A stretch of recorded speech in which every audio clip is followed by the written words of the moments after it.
सिंधुदुर्ग जिल्ह्यातील बाहुबली हत्तीने आपला कळप पुन्हा मिळवलाय.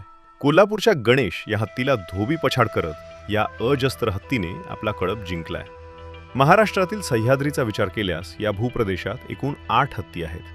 हे हत्ती सिंधुदुर्ग आणि कोल्हापूर जिल्ह्यातील दोडामार्ग, आजरा आणि चंदगड या 3 तालुक्यामध्ये प्रामुख्याने अधिवास करतात. यामध्ये 4 नर हत्ती, 1 प्रौढ मादी, 1 निमवयस्क मादी आणि 2 पिल्लांचा समावेश आहे. त्यांचा आकार आणि वर्तवणुकीनुसार कोल्हापूर वन विभाग आणि स्थानिकांनी त्यांना अण्णा, राजा, गणेश, माई, बारक्या अशी नावे दिलेत. तर दोडामार्गातील स्थानिकांनी याच हत्तींना वेगळी नावे दिली आहेत.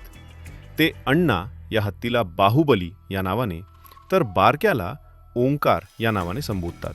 सिंधुदुर्ग जिल्ह्यातील अण्णा या हत्तीचा मुख्य कळप हा चंदगड आणि दोडामार्गात ये जा करत असे. अण्णा हा सर्वात मोठा धिप्पाड टस्कर असून त्याने गेल्या दशकभरात दोडामार्ग आणि चंदगड भागात आपले प्रस्थ तयार केले. राजा आणि गणेश हे त्यापेक्षा थोडे छोटे टस्कर आहेत. नर हत्तींमध्ये स्वतःचा अधिवास निर्माण करण्यासाठी आणि मादीवर वर्चस्व निर्माण करण्यासाठी लढाया होत असतात. याच कारणामुळे गणेश आणि बाहुबलीमध्ये बऱ्याच वेळा लढाया झाल्या.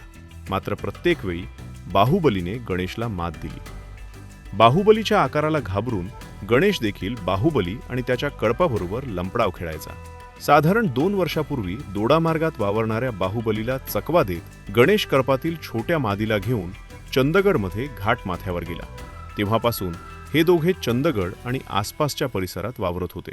मात्र गेल्या वर्षी उन्हाळ्यात गणेशच्या मनात काही वेगळे आले आणि मे महिन्यात तो छोट्या मादीला घेऊन दोडामार्गात परतला. घाटिवडे परिसरात गणेश आणि बाहुबली एकमेकांना भिडले आणि आश्चर्यकारकर्त्या बाहुबलीच्या कळपाचा ताबा गणेशने मिळवला. त्यानंतर गणेशने या कळपातील अण्णाचा मुलगा असलेल्या आणि वयात येणाऱ्या ओंकार या हत्तीला कळपातून हुसकावले. तो प्रौढ मादी, छोटी मादी आणि 2 पिल्लांसोबत गेले 8 महिने वावरत होता. दरम्यानच्या काळात त्याने ओंकारला स्वीकारून कळपात पुन्हा सामील करून घेतले. या काळात बाहुबली चंदगड, आजरा, आंबोली या भागात होता. मात्र काही दिवसांपूर्वी बाहुबली हा दोडामार्गात परतला. त्याने गणेश सोबत लढून आपला कळप पुन्हा मिळवला.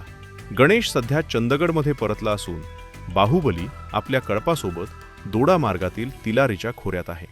तुम्हाला ही माहिती कशी वाटली हे आम्हाला कमेंट करून नक्की कळवा. पाहत रहा आणि फॉलो करा महा MTV वाईल्ड लाईफ.